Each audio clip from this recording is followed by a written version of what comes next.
पंतप्रधान नरेंद्र मोदी यांनी सणासुदीच्या पार्श्वभूमीवर भारतीयांना जीएसटीमध्ये कपात करून दिलासा दिल्याचं बोललं जाते।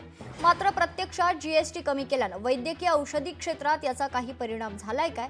औषधी विक्री करणाऱ्या मेडिकल धारकांना आणि मेडिकल एजन्सीजना पंतप्रधानांचे निर्णयातून काय लाभ झालाय याविषयी छत्रपती संभाजीनगरातील औषधी सप्लायर तथा शहरातील मेडिकलला औषधं पुरवणाऱ्या व्यावसायिकांशी संवाद साधलाय आमचे प्रतिनिधी सचिन बडे यांनी। पाहूया। सण उत्सवाच्या पार्श्वभूमीवर नवरात्राच्या तोंडावर ही एक मोठी घोषणा करण्यात आली ती आजपासून लागू होतीये। मात्र औषधी क्षेत्रामध्ये याचा काही लाभ होतोय का हे देखील जाणून घ्यावं लागेल, कारण आपल्यासोबत छत्रपती संभाजीनगरातील नामवंत आशा ट्रेडर्सचे म्हणजेच औषधी ठोक विक्रेते आहेत, त्यांना विचारूयात।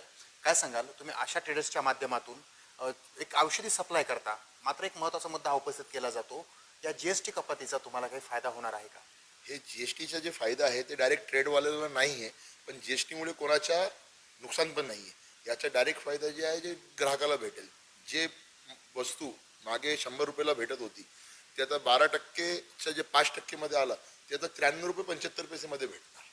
बरं, तो हे स्वाभाविक आहे की जे डायरेक्ट कस्टमर आहे, जे बीजेपी सरकारने जीएसटी 2 आणला आहे याचा डायरेक्ट फायदा कस्टमरला होणार। फायदा काहीच नाही पण नुकसान पण काही नाही ते सांगत आहे मी।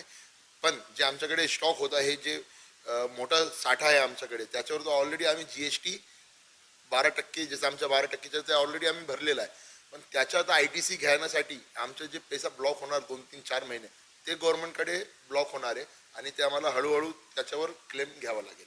आमची अशी मागणी आहे सरकारकडून की आता हे तुम्ही नवीन जीएसटी जे 2 आणलेलं आहे, आता भरपूर प्रोडक्टवर ओल्ड MRP प्रिंट आहे, तर आम्ही सरकारला हे विनंती करतो की जर आमच्या रिटेलरकडून चुकून काही झाला तर त्याला कमीत कमी नवी MRP येईपर्यंत त्यांना तुम्ही चूक त्यांची सांगा आणि त्याच्यावर काहीच कारवाई करू नका। व्यापाऱ्यांना किंवा औषधी विक्रेत्यांना याचा कुठलाही फायदाही नाहीये, तोटाही नाहीये। मात्र त्यांच्या ज्या काही किमती आहेत त्या किमतींमध्ये बदल करत असताना कारवाईचा सामना त्यांना करावा लागू शकतो। त्यामुळे आम्हाला त्यात कुठेतरी सूट देण्यात यावी ही मागणी केली जाते। तर दुसरीकडे जीएसटी कमी होतोय त्यामुळे ग्राहकांना मात्र फायदा होतोय असं स्वतः मेडिकल चालक किंवा औषधी विक्रेतेच बोलून दाखवत आहेत।